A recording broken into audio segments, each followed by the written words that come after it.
سورہ النساء آیت نمبر 31۔ اللہ رب العزت کا ارشاد، اگر تم بڑے بڑے گناہوں سے بچو، اللہ نے جن گناہوں سے روکا ہے، جن چیزوں سے منع فرمایا، اس میں تم بڑے بڑے گناہوں سے اگر بچو، اجتناب کرو، تو اللہ پاک فرماتا ہے کہ ہم تمہارے چھوٹے چھوٹے گناہ، صغیرہ گناہ، یہ سب مٹا دیں گے اور تمہیں ہم عزت والی جگہ میں داخل کر دیں گے۔ وَنُدْخِلْكُمْ مُدْخَلًا كَرِيمًا۔ یہاں پر ہمیں گناہوں کی معافی کا ایک راستہ بتایا گیا اور یہ بھی بتایا کہ تمہیں بھی کچھ کرنا پڑے گا۔ آدمی صرف یہ نہ کرے کہ اللہ کی ذات پہ چھوڑ کے بیٹھ جائے، خود تو کوئی کوشش نہ کرے بچنے کی، اور پھر وہ کہے کہ بھئی اللہ بڑا غفور رحیم، اللہ سب بخش دے گا۔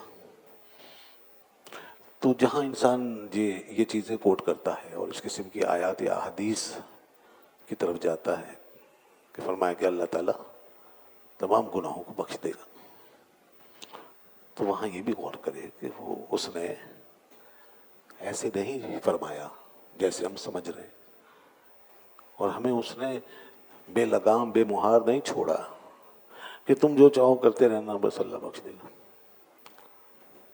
تو اس نے فرمایا تمہیں بچنا ہوگا، تمہیں بچنا ہوگا، اور جو ہو گیا ہے تمہیں اس سے توبہ کرنی ہوگی۔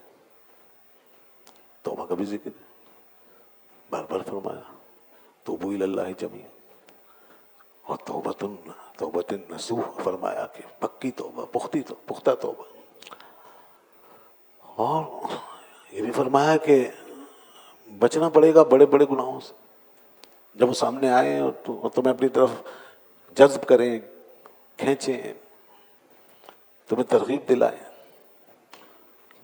تو ان سے بچو، اس کو اپنی مجبوری نہ بناؤ۔ آج یہ صورتحال ہے کہ انسان سوچتا ہے بھائی کیا کریں، حالات ایسے، حالات سے مقابلہ کرنا بھی سیکھے آدمی، اور اللہ تعالیٰ کی ذات پہ بھروسہ کرنا بھی سیکھے۔ وہ فرماتے تم بچو، جب تم بچو گے اور راستہ ڈھونڈو گے تو راستہ میں بنا کے دوں گا۔ یہ حقیقت ہے کہ جب آدمی کسی برائی سے، کسی شر سے بچنے کے لیے راستہ ڈھونڈتا ہے تو اللہ تعالیٰ اس کا راستہ بنا دیتا ہے۔ جیسے فرمایا وَمَن يَتَّقِ اللَّهَ يَجْعَلْ لَهُ مَخْرَجًا، جو اللہ سے ڈرتا ہے اللہ تعالیٰ اس کے لیے مخرج، ایگزٹ، وہ نکال دیتا ہے۔ ہم سب اس جیسے ماحول میں پھنس جاتے ہیں، کسی بھی ماحول میں، کسی سچویشن میں، کسی حالات میں، تو اگر وہاں ہم اللہ سے ڈرنے کی کیفیت پیدا کریں اور بچیں، ڈرنے کا مطلب بچنا، گناہوں سے بچنا، اس کی نافرمانی سے بچنا، تو پھر دیکھیں راستہ بنے گا۔ بہت سے لوگ ہیں ان کے سامنے حرام کے ذرائع کھلے ہوتے ہیں کھانے کمانے کے لیے، کہیں سود کی جاب ہے، کہیں اور ناجائز لین دین ہے، کہیں حرام کاروبار ہے، حرام بزنس ہے، اب وہ چاہتے ہیں، اگر چاہتے ہیں بچنا تو وہ بچیں گے، اور جب بچیں گے تو پھر راستہ نکلے گا، کہیں نہ کہیں سے حلال کا سلسلہ کھل جائے گا۔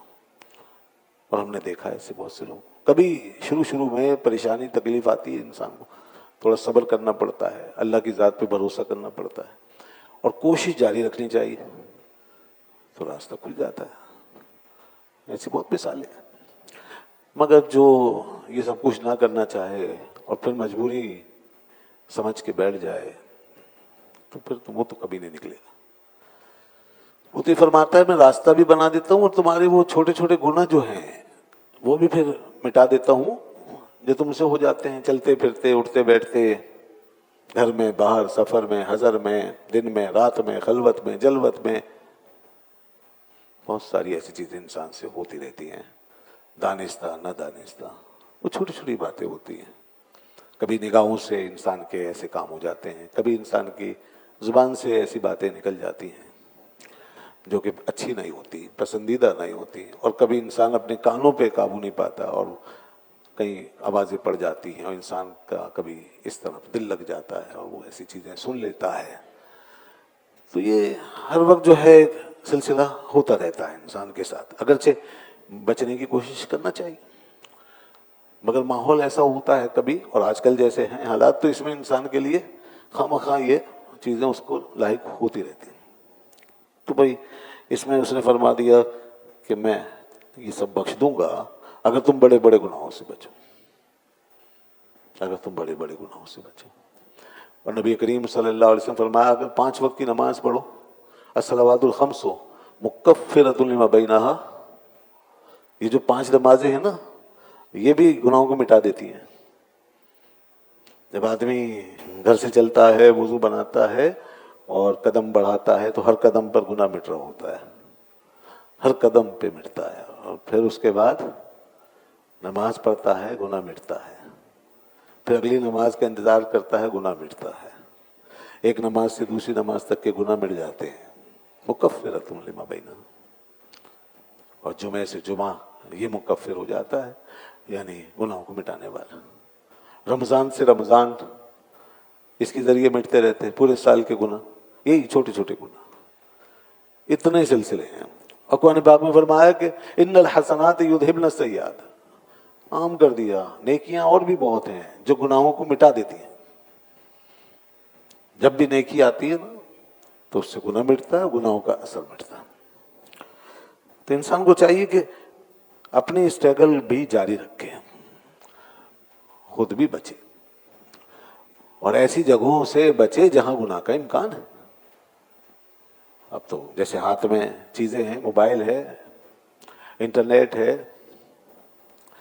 اب اس پہ جہاں چاہیں چلے جائیں، ایک بٹن دبانے کی دیر ہوتی ہے اور انسان وہاں نکل جاتا ہے. تو نہ جائیں نا وہاں جانے کے بعد پھر آپ کے اندر کشش پیدا ہوگی، پھر رغبت پیدا ہوگی، پھر وہ چیز اپنی طرف کھینچے گی اور وہ خواہ مخواہ انسان گناہ میں پڑ جائے گا. تو انسان یہ بچے، اس طرح بچے کہ اس طرف نہ جائے، اس ویب سائٹ پہ نہ جائے، اس پروگرام کو نہ کھولے، ایسے لوگوں کی چیزیں نہ دیکھیں، ان کا بائیکاٹ کریں. بہت سی چیزوں کا ہم خود بائیکاٹ کریں، ہمیں کرنا پڑے گا. ہمیں اس کا جواب دینا ہے، جو چیز ہمارے اختیار میں ہے ہمیں اس کا جواب دینا ہوگا نا. ہم سے پوچھا جائے گا تمہارا اختیار تھا یا نہیں، تم نے اپنی مرضی سے ایک چیز کو کھولا، اپنی مرضی سے آن کیا. تو یاد رکھیے کہ انسان اس میں پڑ جاتا ہے. پھر یہ جو ہوتا ہے نا انکوائری کا اور تحقیق کا شوق کہ بھئی دیکھو کیا ہو رہا ہے، دیکھیں کیا ہو رہا ہے. پہلے تو آدمی جاتا تھا گھر سے نکل کر ایسی چیزیں دیکھنے کے لیے، اور کئی میلوں کا سفر کرتے تھے تو اس میں تو بہت سے لوگ جاتے ہی نہیں تھے. پھر ظاہر سی بات ہے وہی جائے گا جس میں اتنی جرأت ہمت ہوگی، جو زیادہ رسیا ہوگا گناہ کا، زیادہ شوقین ہوگا، تو وہی جاتا تھا.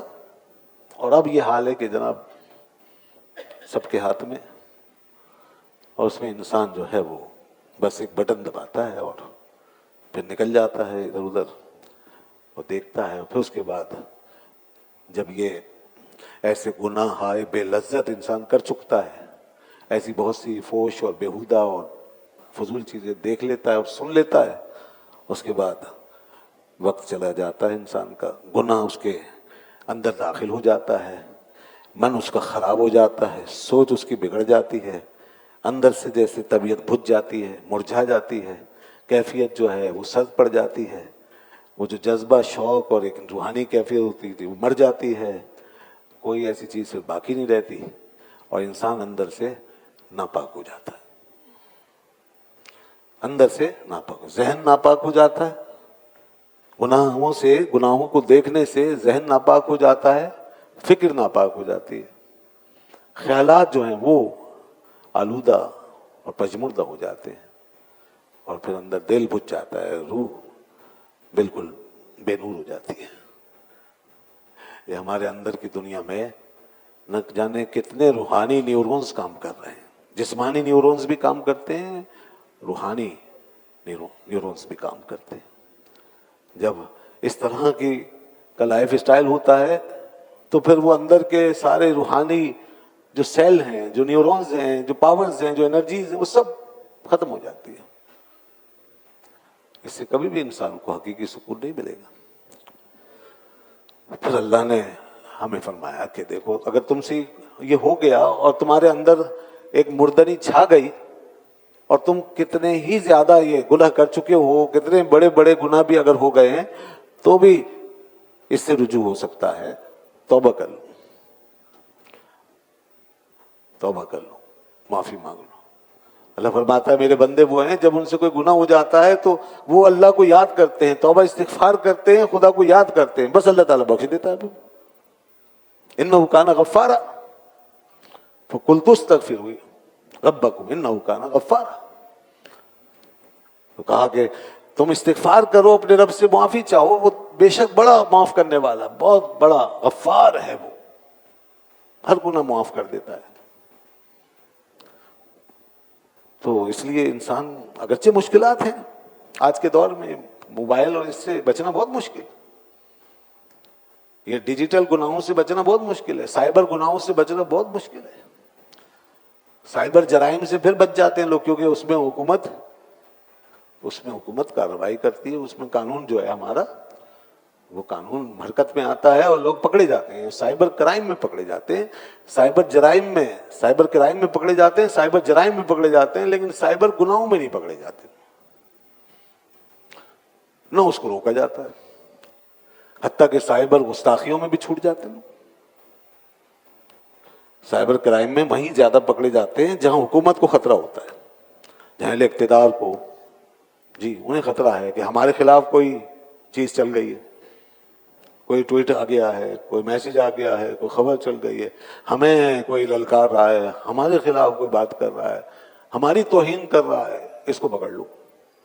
وہ پکڑے جا رہے ہیں دھڑ دھڑ، لیکن اللہ اس کے رسول کی نافرمانی ہو، یہاں تک کہ معاذ اللہ توہین ہو رہی ہو، گستاخی ہو، صحابہ کرام اور اہل بیت اطہار کی شان میں بے ادبی ہو رہی ہو، اس پہ پکڑ دکڑ نہیں ہوتی ہے تو بہت کم، اور پھر اس کے بعد جب پکڑ ہو جاتی ہے تو سب چھوٹ جاتے ہیں۔ ہماری عدالتیں بیٹھی ہیں، وہ صرف اور صرف وہ حاکم اعلیٰ جو ہوتا ہے ان کے اوپر بس اس کے آرڈر کرتی ہیں، اس کے مرضی کے فیصلے سناتی ہیں عدالتیں۔ ان کو خدا رسول کی بارگاہ میں جیسے جواب ہی نہیں دینا، ان کا حساب کتاب انہیں حکمرانوں کے ہاتھوں سے ہوگا، آگے ان کو جانا ہی نہیں ہے، جیسے اس طرح کے معاملات وہ سب چھوٹ جاتے ہیں۔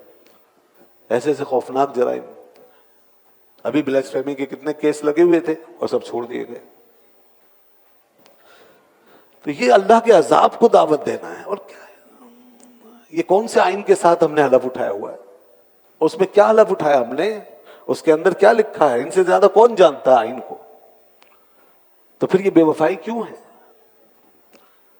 اور جب یہ سب کچھ ہوگا ملک میں تو یہ سارے جرائم، یہ دینی گناہ، یہ لوگوں کے اس طرح کے روحانی معاملات، معاشرتی معاملات اور ہماری سوسائٹی کے مسائل، یہ کبھی حل نہیں ہوں گے، بگڑتے چلے جائیں گے۔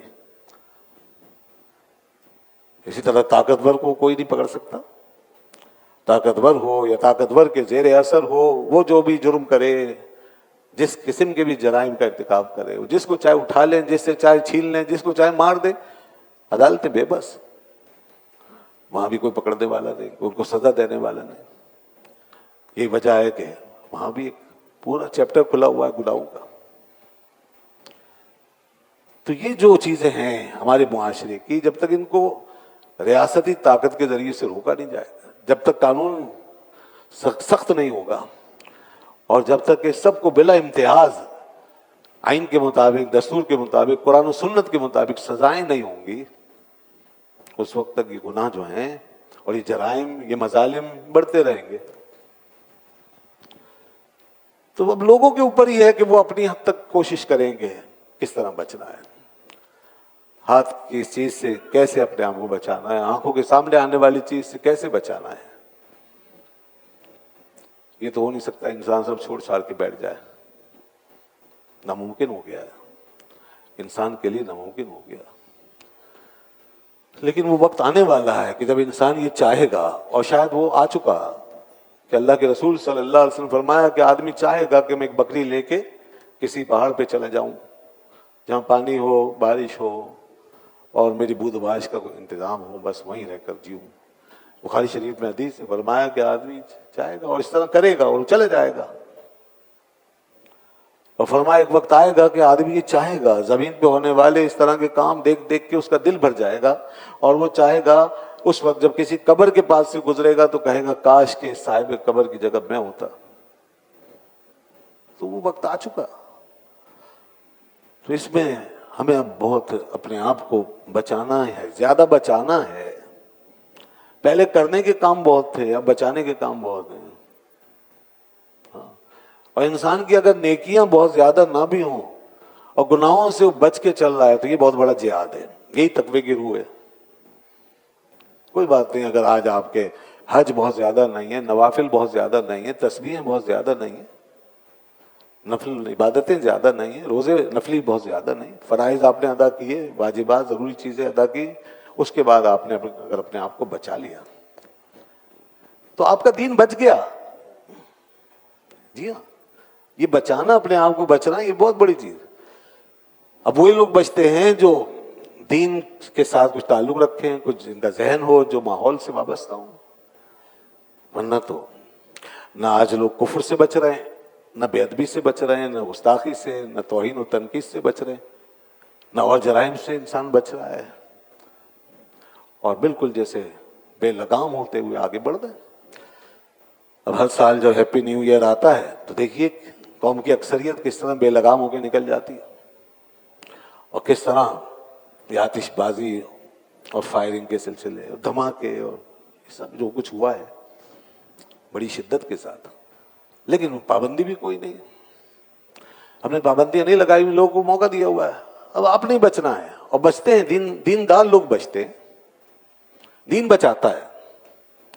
جو دین کے ہاتھوں میں اپنے آپ کو دے دیتا ہے دین اس کو بچاتا ہے، لیکن جو دین سے بس فارغ ہیں اور ان کا تعلق صرف لا الہ الا اللہ کا رہ گیا ہے اور زبانی کلامی بس ایک تعلق انہوں نے رکھا ہوا ہے، تو وہ نہیں بچیں گے، وہ تو کریں گے، وہ نہیں سنیں گے۔ اتنا کچھ سوشل میڈیا پہ آتا ہے، دکھایا گیا، بتایا گیا، روکا گیا، سمجھایا گیا، لوگوں نے ان معذوروں کو لائن سے بٹھا کر دکھایا، یہ جناب آپ کے ہیپی نیو ایئر کے زخم جو ان بیچاروں کو لگے ہیں، اور کوئی بیچارہ معذور، کوئی اندھا ہو گیا، کوئی لنگڑا ہو گیا، کوئی بیکار ہو گیا، جو مر گئے وہ تو مر گئے، وہ اپنی قبروں میں چلے گئے، کتنے بچے، کتنے لوگ، مگر ہم بے حس سے ایسی بیہودہ فضول خوشیوں کے لیے ہم لوگوں کی زندگیوں سے کھیلتے ہیں، ہمیں پرواہ نہیں ہے، اور اپنی خوشیوں کے ہاتھوں ہم یہ عذاب جھیلتے ہیں، کبھی اس عذاب کا شکار ہم خود ہو جاتے ہیں۔ جی ہاں، یہ بھی نہیں سوچتے کہ یہ ہمارے گھر تک بھی پہنچ سکتا ہے، آج ہمارے وجہ سے کسی اور پر یہ مصیبت ٹوٹی اور ہماری خوشی کسی اور کا عذاب بنے، کل کسی اور کی خوشی ہوگی وہ ہمارے لیے عذاب ہوگی، ہو جاتی ہے۔ جن قوموں نے یہ بےہودگیاں پیدا کی ہیں اور جنہوں نے بس زندگی کا یہی مقصد سمجھا ہے، آج ان قوموں نے ہمارے ذہنوں پہ قبضہ کر لیا۔ ہم نے دین سے جان چھڑائی، مولویوں سے جان چھڑائی، ملا ملا کہہ کر مسجد کو، مدرسے کو سائیڈ میں کیا اور ہمیں اس طرف لگایا، اور چلی گئی قوم۔ ایسے ہی قوموں کے ہاتھوں میں چلے گئے ہم کہ جن کی زندگی کا آگے کوئی مقصد ہی نہیں، وہ خود ٹھوکریں کھاتے پھر رہے ہیں بیچارے، وہ خود قابل رحم ہے، قابل افسوس کا، ان کے پاس ہے ہی نہیں کوئی نظریہ آگے، نہ ان کے پاس آخرت ہے، نہ جنت جہنم کا تصور ہے، نہ کوئی اکاؤنٹیبلٹی ہے، نہ خدا کو مانتے ہیں، نہ رسول کو مانتے ہیں، وہ تو اس حال میں وہ اپنی خوشیوں کو اسی طرح انجوائے کریں گے، انہیں کیا پرواہ، بابر بھائی عیش خوش، کیا عالم دوبارہ نہیں۔ ہمیں تو مگر سوچنا ہوگا نا۔ اس لیے دوستو، دین کو ضرور ساتھ لے کے چلنا ہوگا، کوئی نہیں روکے گا سوائے دین۔ ان کو تو مار روک رہی ہے، دنیا کا عذاب، دنیا کی مار، دنیا کا وہ جو بھی اس کا نتیجہ نکل رہا ہے، خوفناک اثرات، نتائج، وہ روک رہے ہیں، ہمیں دین روکے گا سب سے پہلے۔ دین اگر ہم سمجھ لیں اور دین کی پاورز کو اپنے اوپر قائم کر لیں اور اپنے آپ کو، اپنی لگاموں کو دین کے ہاتھ میں دے دیں تو بچا لے گا دین۔ میں یہ دیکھتا ہوں کہ مسجدوں میں آنے والے دیندار لوگ، دینی صحبتوں میں بیٹھنے والے، اللہ کے فضل سے اکثریت کے ساتھ آپ دیکھیں گے نہ سود کھاتے ہیں، نہ رشوتوں کا لین دین کرتے ہیں، نہ کسی کو قتل کرتے ہیں، نہ یہ نشہ کرتے ہیں، نہ چوریاں کرتے ہیں، نہ ڈاکے ڈالتے ہیں، نہ ایسی خوشیاں مناتے ہیں، نہ اس طرح لوگوں کو ستاتے ہیں، نہ تنگ کرتے ہیں، نہ اذیت بنتے ہیں۔ یہ وہ لوگ ہیں جن کو دین نے سنبھالا ہوا ہے، بچایا ہوا ہے۔ آج وہ بچہ جو دینی ماحول سے دور ہے وہ کچھ بھی کر سکتا ہے۔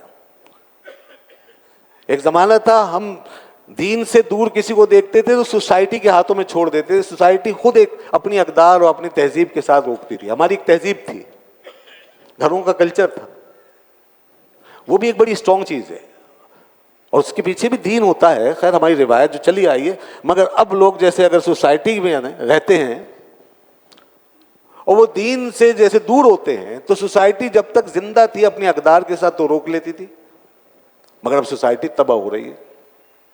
سوسائٹی کے اندر اب سب ختم ہوتا جا رہا ہے، اقدار مٹتی جا رہی ہے، شرم و حیا کوئی روکنے والی چیز، کوئی خوف، کوئی اکاؤنٹیبلٹی، کوئی باز پرس، کسی بڑے کا احترام، کسی کا لحاظ، رشتہ داروں کا لحاظ، اپنے بڑوں کا لحاظ، یہ سب چیزیں سوسائٹی میں ختم ہو رہی ہیں۔ تو براہ راست دین جو ہے اس کا امپیکٹ ضروری ہے۔ اب کوئی واسطہ نہیں بیچ میں لوگوں کے بچانے کا، تو دین براہ راست جو ہے اب اس کا امپیکٹ ضروری ہے۔ اب دین کی طاقت سے ہی ہم رک سکتے ہیں، ادروائز سوسائٹی نہیں روکے گی، تعلیم نہیں روک رہی، ماحول نہیں روک رہا، اور رشتہ داریاں نہیں روک رہی، ہماری صحبتیں نہیں روک رہی، ہماری کمپنی ہماری صحبت نہیں روک رہی۔ یہ ہے، ہم نے اپنی ذمہ داری پوری نہیں کی اور اس طرح حالات کے حوالے کر دیا اپنے آپ کو۔ آج پوری اسلامی دنیا کا یہ المیہ ہے کہ سوسائٹی کو اس تباہی سے بچاتے، اور بچانے کی ذمہ داری سب سے پہلے اس کے پاس ہے جس کے پاس سوسائٹی کی لگام ہے، سوسائٹی کا اختیار جس کے پاس ہے۔ جی ہاں، کیونکہ خالی واعظ و نصیحت سے اتنے بڑے آندھی اور طوفان کے ماحول میں واعظ و نصیحت ایک کاغذ کے پرزے کی طرح اڑ جائے گا۔ اتنے بڑے طوفان کے آگے واعظ و نصیحت ایک تنکوں کی مانند ہے۔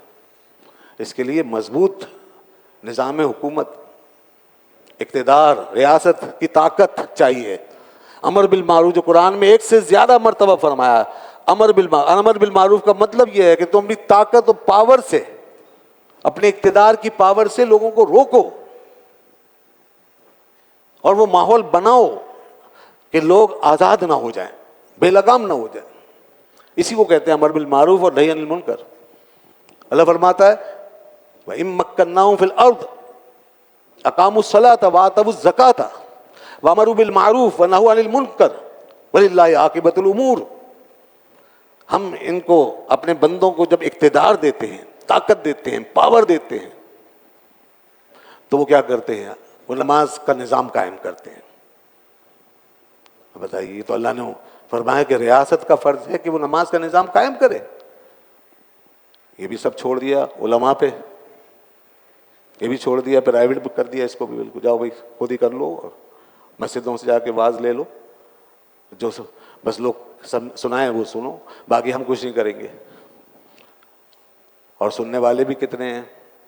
یہی چند ایک جو آپ بیٹھے ہیں، لاکھوں تو وہ ہیں جو باہر ہیں۔ تو اللہ تو فرما رہا ہے ریاست آگے آئے گی اور اقاموا الصلاۃ، نماز کا نظام قائم کرے گی، آتوا الزکاۃ، اور زکوٰۃ کا نظام قائم کرے گی۔ زکوٰۃ ریاست اس کو کنٹرول کرے گی، ریاست دلوائے گی۔ جس طرح حضرت ابوبکر صدیق رضی اللہ عنہ نے فرمایا اگر کوئی ایک رسی بھی زکوٰۃ میں دیتا تھا، رسول اللہ صلی اللہ علیہ وسلم کے دور میں اللہ کے رسول کو ایک رسی بھی اگر زکوٰۃ میں دیتا تھا تو آج میں وہ لے کر رہوں گا، کسی کو معافی نہیں ملے گی۔ جس پہ زکوٰۃ ہے وہ زکوٰۃ دے گا، اس میں بھی آزادی۔ اور پھر فرمایا وَأَمَرُوا بِالْمَعْرُوفِ، اور یہ امر بالمعروف کریں گے، ریاست کرے گی، حکومت کرے گی کہ امر بالمعروف کیا جائے۔ اب اس کے لیے جو ذرائع ان کے پاس ہیں وہ اس کو اختیار کریں گے اور بائی فورس اس کو نافذ کریں گے۔ امر کا مطلب حکم ہے، حکم دینا، وَنَهُوا عَنِ الْمُنكَرِ، اور برائی سے روکیں گے، اس کو بھی بائی فورس روکیں گے۔ اسلام میں جو سزائیں وہ ہیں نہیں۔ اب یہاں آنے کے بعد لوگ جو ہیں وہ چیبہ جبی ہوتے ہیں، ان کو یہاں پہ لگتا ہے جیسے یہ وہ شدت ہو گئی، مذہبی شدت. بھائی مذہبی شدت ایک حد تک تو کرنی پڑے گی اس کو جس کے پاس طاقت ہے، تاکہ مذہب جو ہے ضائع نہ ہو جائے. اور وہاں شدت نہیں ہے جہاں پہ ملک کا قانون آپ کو ایک سگنل توڑنے پہ پکڑ لیتا ہے، دھر لیتا ہے، گاڑی کا سیٹ بیلٹ نہ باندھنے پر جرمانہ ہو جاتا ہے، چھوٹی چھوٹی باتوں پہ اتنے بڑے بڑے جرمانے، وہ شدت نہیں ہے.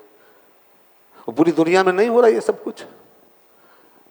جب ہم سمجھتے ہیں کہ ہمارا نظام اس شدت اور اس قانون کے ساتھ ہی قائم رہ سکتا ہے، قانون جرم و سزا ضروری ہے، تو پھر دین کا نظام بغیر اس کے کیسے قائم ہوگا؟ یہ ضروری ہے. یہ آیتیں ہیں جو میں بتا رہا ہوں، حدیث ہے. امام سخاوی نے حدیث بیان کی، فرمایا رسول اللہ صلی اللہ علیہ وسلم نے الاسلام والسلطان اخوان التوامان، اسلام اور حکومت، اسلام اور ریاست، اسلام اور سلطنت، یہ دو جڑواں بھائی ہیں، دونوں کو ایک دوسرے سے جدا نہیں کر سکتے. فرمایا لا یصلح واحد منہما الا بصاحبہ، ان میں سے کوئی ایک بھی صحیح نہیں ہو سکتا جب تک دوسرا اس کے ساتھ نہ ہو. یہ دیکھیے آپ، ہم اس بات کو نہیں سمجھتے، ہمارے ذہنوں سے یہ چیز ہی نکال دی، یہ فلسفہ ہی نکال دیا. سب لگے ہیں تبلیغ کرنے، بس وہی کہ بھئی اسی سے سارا کام ہوگا. دعوت دے رہے ہیں ہم بس خالی بیٹھے بیٹھے، ایسی دعوت دین کی جس کے پیچھے کوئی طاقت نہیں ہے، جس کے پیچھے کوئی قانون اثر نہیں دکھا رہا، کوئی قانون حرکت میں نہیں آ رہا. بس یہ ٹھیک ہے، دعوت تو دی جائے گی، اور یہ علماء کا کام ہے وہ دعوت ہی دیں، مبلغ کا کام ہے، داعی کا کام ہے دعوت دیں. لیکن یہاں اللہ کے رسول تو فرما رہے ہیں دیکھو کہیں اسلام اور ریاست یہ جدا نہ ہو جائے، یہ ایک دوسرے کے بغیر درست نہیں رہ سکتے، نہیں ہو سکتا درست. یاد رکھیے گا. آج لوگ کہتے ہیں جی وہ پہلے جیسے باعمل لوگ نہیں رہے. لے آئیے ایسے باعمل لوگ، بتا دیجئے کہ باعمل لوگ دنیا میں جب تھے انہوں نے کب بغیر ریاست کے دین کو ٹھیک کر دیا؟ ٹھیک ہے ان کا اثر کچھ زیادہ ہوگا، ہم سے زیادہ تھا، ان کی کنٹریبیوشن بہت زیادہ ہے، میں اس کا انکار نہیں کر سکتا، لیکن کب ایسا ہوا؟ سب سے زیادہ باعمل ہستی کس کا نام ہے؟ اللہ کے رسول. ان سے زیادہ کوئی باعمل ہے؟ کوئی غوث، کوئی قطب، کوئی ابدال، کوئی قلندر ان سے بڑا ہے؟ نہیں. اب دیکھیے قرآن کیا کہتا ہے، اے حبیب آپ یوں کہیے، قل رب ادخلنی مدخل صدق واخرجنی مخرج صدق، اے میرے رب مجھے سچائی کی جگہ میں داخل کر اور سچائی کی جگہ سے نکال. واجعل لی من لدنک سلطانا نصیرا، اور اے میرے رب میرے لیے ایک مضبوط مددگار حکومت بنا. آگے ریاست چاہیے نا، پاور. اللہ فرما رہے ہیں اے نبی پاور حاصل کرو، پاور کے ساتھ آؤ. وہ ایسے نہیں، دین کو مسکینوں کی طرح نہیں پھیلایا جائے گا، بالکل بے یار و مددگار. لوگ جب چاہیں اٹھا کے نکال دیں کہیں سے، اور کبھی روک دیں، کبھی منع کر دیں، کبھی پھپتیاں کسیں، کبھی رکاوٹ ڈالیں، کبھی ماریں، کبھی پیٹیں، اور دین مظلوم مسکین لاچار ہو کر کے گلی کوچوں میں پھرتا رہے. یہ دین نہیں ہے. دین اللہ کا غالب آتا ہے اللہ کی طاقت کے ساتھ. اس کے لیے آپ پاور مانگیے اللہ سے، سلطان نصیر. آج کتنے لوگ ہیں صاحب دین کا انہوں نے نام رکھ دیا، بس نماز روزہ یہ دین ہے. کتنے لوگ ہیں کہ دین کا اس سے کیا تعلق، سیاست سے کیا تعلق، حکومت سے کیا تعلق، آئین سے کیا تعلق، اسمبلی سے کیا تعلق؟ کیوں نہیں تعلق؟ اللہ فرمایا سلطان نصیر مانگو. سلطان نصیر کا مطلب ہے تعلیم، تعلیم کی طاقت. سلطان نصیر کا مطلب ہے عدالت کی طاقت. سلطان نصیر کا مطلب ہے سیاسی قوت. سلطان نصیر کا مطلب ہے پاورفل ریاست، اس کے سارے ادارے اور شعبے، وہ جو آپ نے مدینے کے اندر قائم فرمائی. سلطان نصیر کا مطلب ہے دین کا غلبہ، دین کا استحکام پاور کے ساتھ. اس کے اندر اندرونی طاقت، بیرونی طاقت، دفاعی طاقت، تیاری دشمن کے مقابلے میں، یہ پورا نظام. تب جا کے مقابلہ ہوگا شیطان کا اور شیطانی طاقتوں کا. تو حدیث میں سنا رہا تھا کہ فرمایا کہ الاسلام والسلطان اخوان توأمان، یہ سلطنت، حکومت، ریاست اور اسلام دونوں جڑواں بھائی ہیں. لا یصلح واحد منہما الا بصاحبہ، ان میں سے کوئی ایک بھی درست نہیں رہے گا مگر اپنے ساتھی کے ساتھ. فرمایا الاسلام اساس والسلطان حارس، اسلام بنیاد ہے، بنیاد تمہاری. یہی تو ہے ہماری خاص ترکیب میں قوم رسول ہاشمی، بنیاد ہے. اسلام ہماری پہچان ہے، ہم امت مسلمہ ہیں، اس کے بغیر ہم کیا ہیں؟ کچھ بھی نہیں. نہ عیسائی قبول کرے گا نہ یہودی، اسی طرح مار کھاتے رہیں گے. نہ ہندو اپنے اندر ضم کرے گا. بہت دیکھا لوگوں نے، ہندوستان میں آج بھی حملے ہو رہے ہیں، بہت گھس گئے فلموں میں، گانوں میں، ڈراموں میں، سیکولر ہو کر کیا کیا ہو کر، آدھے ہندو بن کے، آدھی پوجا پاٹ کر کے، ان کا کلچر اپنا کے، سب کچھ اپنا کے دیکھ لیا، مگر ہندو معاف نہیں کر رہا. کوئی نہیں مانے گا. بہت کلچر ہم نے دنیا کے اپنا لیے، مگر پھر بھی دنیا نہیں ایکسیپٹ کرے گی، نہ یہودی قبول کرے گا. اور ابھی تھوڑا بہت یورپ میں، امریکہ میں جو تھوڑی سی جگہ ملی ہوئی، یہ بھی آگے جا کے چھننے والی ہے. زیادہ نہیں رہے گا ایک سب کام. وہ ایک حد تک ہے، بس آؤ نوکری کرو، جاب کرو، ہمارے ٹکڑوں پہ پلو جاؤ، اس سے زیادہ نہیں. کوئی اور رول نہیں ہے. اور اوپر پابندیاں بہت ہیں. ان کے سسٹم کے اندر رہو، بس ایک پرزہ بن کے، بس اتنا ہے. اپنی قوم لے کر مت آنا، اپنی تہذیب لے کر مت آنا، اپنا کلچر لے کر مت آنا.